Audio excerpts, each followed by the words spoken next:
పరిశుద్ధ నామంలో మీ అందరికీ వందనములు. ఈరోజు మనం పునీత కార్మిక జోసెఫ్ గారి గురించి తెలుసుకుంటూ ప్రయత్నం చేద్దాం. జోసెఫ్ గారు లేదా యోసేపు గారు అని అనవచ్చు. యోసేపు అనే పేరుకు దేవుడు హెచ్చించును అని అర్థం. పునీత యోసేపు గారు నజరేతు ప్రాంతంలోని దావీదు వంశానికి చెందినవారు. వీరు మరియమ్మ గారి భర్త. వీరు యేసుక్రీస్తుకు తండ్రి. వీరు యేసును ప్రేమతో పెంచారు. యోసేపు గారు వడ్రంగి వృత్తికి చెందినవారు. వీరి వృత్తిలో వీరు నిజాయితీగా కష్టపడి పనిచేస్తూ కుటుంబాన్ని పోషించారు. ఒక సామాన్య కార్మికుడుగాను శ్రమను పవిత్రమైనదిగా మార్చి వీరి కష్టానికి విలువను తెచ్చారు.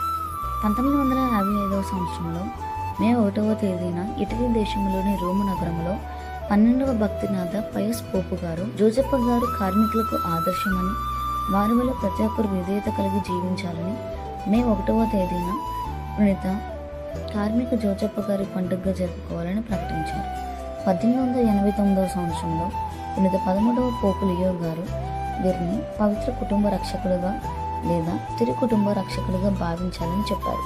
అలాగే పునీత జోసెఫ్ గారి ద్వారా ప్రార్థించమని ఒక్క సందేశాన్ని కూడా విడుదల చేశారు. 15వ పోపు బెనడిక్ట్ గారు కష్టాల్లో ఉన్నవారు పునీత జోసెఫ్ గారి ద్వారా దేవునికి ప్రార్థించాలని ప్రోత్సహించారు.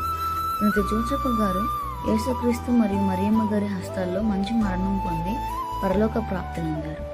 సజీవ మహిమ కిరీటాన్ని వీరు ధరించారు. పునీత పౌలు గారు కొలసీలకు రచన లేఖ 3వ అధ్యాయం 23వ వచనం ఇలా సెలవిస్తుంది: మీరు ఏ పని చేసినప్పటికీ దాన్ని చిత్తశుద్ధితో మనుషుల కొరకు చేర్చిన కార్యము వలె కాక దేవుని కార్యముగా భావించి చేయండి.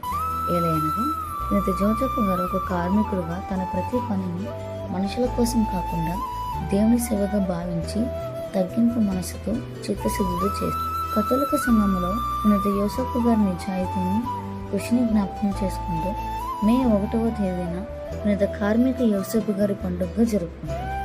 వీరి వలె మనం కూడా దేవుని మాటకు విధేయత కలిగి జీవించాలి.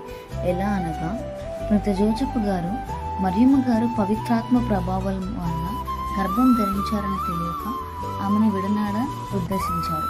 కానీ ఒక దేవదూత చెప్పిన మాటకు ఆయన విధేయతతో లోబడి ఆమెను స్వీకరించారు. రెండవదిగా మనం చేసే పనిని గౌరవించి ఆ పనిలో నిజాయితీగా ఉండాలి అని ప్రార్థిద్దాం. మీ కొద్ది మాటలు దేవుడు దీవించును గాక. ఆమేన్.